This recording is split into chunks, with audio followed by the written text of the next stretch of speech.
जय हिंद साथियों, अभी हम लोग उपस्थित हैं एग्जाम टूर चैनल पर। आप सबके लिए जो भी रेलवे की तैयारी करना चाहते हैं या तैयारी करते हैं या जो एनटीपीसी सीबीटी 2 का वेट कर रहे हैं या एनटीपीसी का एग्ज़ाम दिए हैं या ग्रुप डी किसी भी कम्पिटिटिव एग्ज़ाम दिए हैं तो आप इसे ज़रूर सुने। सबसे पहले बता दें, अभ्यर्थियों ने की थी एनटीपीसी रिजल्ट 20 गुना अधिक देने की मांग। रेलवे भर्ती कमेटी ने रिपोर्ट सौंपी, मिल सकती है राहत।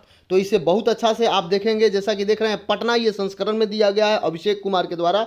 रेल मंत्रालय की ओर से बनाई गई 5 सदस्यीय उच्च स्तरीय कमेटी ने एनटीपीसी स्नातक स्तरीय रिजल्ट व ग्रुप डी की परीक्षा को लेकर अपनी रिपोर्ट सौंपी है। देखिए, ये बात आपको जानना चाहिए कि क्या क्या रिपोर्ट सौंपा गया है। जरूर आप सुने इसे, क्योंकि आप सबके लिए महत्वपूर्ण सूचना है। आगे बता दें, उम्मीद की जा रही है कि कमेटी अभ्यर्थियों के पक्ष में फैसला लेगी। 100% उम्मीद नहीं, मुझे पूर्णतः विश्वास है कि कमेटी आप लोगों के प्रति ही फैसला लेगी, जल्द लिया जाएगा। इसके बाद आगे की परीक्षा होगी।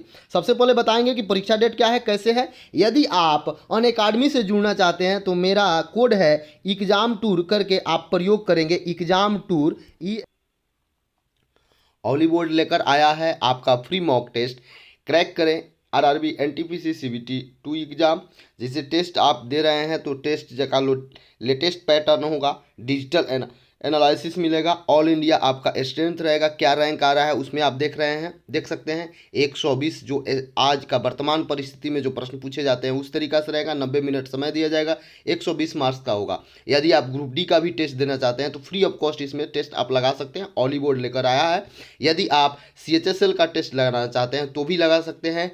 यदि आप CGL टायर 1 का भी टेस्ट देना चाहते हैं तो आप दे सकते हैं। इसमें ऑल ओवर इंडिया रैंक दिया जाएगा, आप लगा सकते हैं टेस्ट, और फ्री ऑफ कॉस्ट इसका कोई चार्ज नहीं है। इसमें डिस्क्रिप्शन बॉक्स में हम अपना लिंक दे दिए हैं, वहां से आप लिंक पर क्लिक करके और अपना नाम मोबाइल नंबर डालकर आप टेस्ट सीरीज लगा सकते हैं। डेली टेस्ट सीरीज इसमें लगा सकते हैं। जो भी मॉक लगाएगा उसमें ऑल ओवर इंडिया रैंक दिखाया जाएगा, और जो रैंक आपका होगा, जिस सब्जेक्ट में आप कमज़ोर हैं उसे मजबूत करके आप अपना एक सीट क्लियर कर सकते हैं।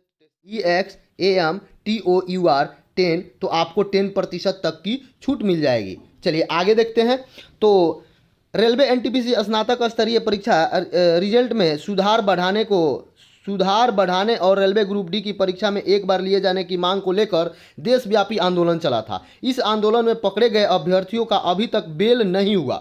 बहुत खेद की बात है कि जो भी विद्यार्थी पकड़े गए थे उनका अभी तक बेल नहीं हो पाया है। चलिए आगे देखते हैं। इस आंदोलन में पकड़े गए विद्यार्थियों का अभी तक बेल नहीं हुआ। वहीं शिक्षक पर दर्ज हुई प्राथमिकी भी समाप्त नहीं हुई है। जैसे खान सर हुए, SK झा सर हुए और या नवीन सर हुए, इन लोगों पर जो FIR हुआ है अभी तक वापस नहीं लिया गया है।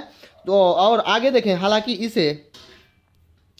हालांकि इसे वापस करने की बात कही गई थी। छात्र ने के आंदोलन के बाद रेल मंत्रालय ने 26 जनवरी को, यानी कि 26 जनवरी को 5 सदस्यीय उच्च स्तरीय कमेटी बनाई। इस कमेटी में देश भर में सभी RRB में जाकर अभ्यर्थियों से बातचीत की थी। इसकी समस्याओं को सुना था। रेलवे की ओर से अभ्यर्थी ने ऑफलाइन और ऑनलाइन आवेदन मांगे थे। आप जो सुधार की बात किए थे, कई सारे बच्चे ने ऑनलाइन भी किया और जाकर डायरेक्ट मिला, उसे ऑफलाइन कहते हैं। चलिए, ऑफलाइन और ऑनलाइन दोनों। यह आवेदन 16 फरवरी तक लिया गया था। रेलवे की ओर से करीब 3 लाख अभ्यर्थी ने आवेदन किए। अभ्यर्थियों से प्राप्त आवेदन के बाद कमेटी को सही तथ्यों के आधार पर रिपोर्ट बनाकर 4 मार्च तक रिपोर्ट जमा करना था। वहीं इस कमेटी में शामिल RRB के कार्यपालक निदेशक स्थापना और सदस्य सचिव राजीव गांधी ने बताया कि मंत्रालय को रिपोर्ट सबमिट कर दिया गया है। यानी कि आपका जो रिपोर्ट है वह सबमिट कर दिया गया है मंत्रालय को। इस पर मंत्रालय को फैसला करना है। कमेटी ने अभ्यर्थियों की समस्या के अनुसार बिंदुवार रिपोर्ट तैयार की सौंपी है। देखिए, बिंदुवार रिपोर्ट, जितना हम लोग का मांग था, जितना विद्यार्थी का मांग था कि कैलेंडर को लेकर, बहाली को लेकर सब कुछ बिंदुवार दिया गया है। आप जरूर सुने और देखिए अब रिजल्ट कब तक आएगी, इस पर क्या चर्चा किया गया है, इसे अब देखेंगे। करीब 7 लाख अभ्यर्थी का रिजल्ट दिया जाएगा। 7 लाख विद्यार्थियों का रिजल्ट दिया जाएगा। कितना? तो 7 लाख। जरूर सुने। रेल मंत्रालय के सूत्रों की माने या जानकारों को माने तो एनटीपीसी स्नातक स्तरीय रिजल्ट में सुधार करते हुए इसकी संख्या बढ़ाई जाएगी। सीट के 20 गुना रिजल्ट दिया जाएगा। ठीक है। करीब 7 लाख से अधिक अभ्यर्थियों का रिजल्ट दिया जाएगा। इसके अलावा ईडब्ल्यूएस के छात्रों के सर्टिफिकेट, नया सर्टिफिकेट की छूट दी जाने की संभावना है। ईडब्ल्यूएस के विद्यार्थी का जो मांग था कि नया सर्टिफिकेट की मान्यता दी जाए, तो वो भी देने की संभावना है। 100% दिया जाएगा, संभावना ही नहीं 100%। 7 लाख अभी रिजल्ट बढ़ेगा, इसलिए आप लोग अपने तैयारी को बूस्टअप कर लें, तैयारी में पीछे न हटे, क्योंकि अब आपका बहुत कम समय में एग्जाम होगा, इसलिए आप लोग तैयार हो जाए। लग रहा है 1 से 2 दिन में या 1 सप्ताह में आरआरबी के द्वारा आपका स्नातक स्तरीय जो एनटीपीसी सीबीटी 1 का रिजल्ट पुनः रिवाइज करके दिया जाएगा। और एग्जाम टूर चैनल पर यदि आप पहली बार आए हैं तो इस चैनल को जरूर सब्सक्राइब करें, क्योंकि रेलवे का सबसे पहले आवाज़ उठाने का काम एग्जाम टूर ने किया था और उसका आज सफलतापूर्वक देखिए आप लोगों के बीच उसकी सफलता कितनी है। सर्टिफिकेट, नया सर्टिफिकेट की छूट दी जाने की संभावना है। इसके अलावा ग्रुप डी की परीक्षा को सिर्फ एक बार में कराने की संभावना है। हालांकि छात्रों की संख्या अधिक है, इसी वजह से मंथन हो रहा है। यानी कि ग्रुप डी की परीक्षा वो लोग सोच रहे हैं कि एक ही बार में करा दिया जाए, एक ही दिन में करा दिया जाए। तो यदि आप एग्जाम टूर पर पहली बार आए तो एग्जाम टूर को सब्सक्राइब करें और शेयर करें। जय हिंद, जय भारत।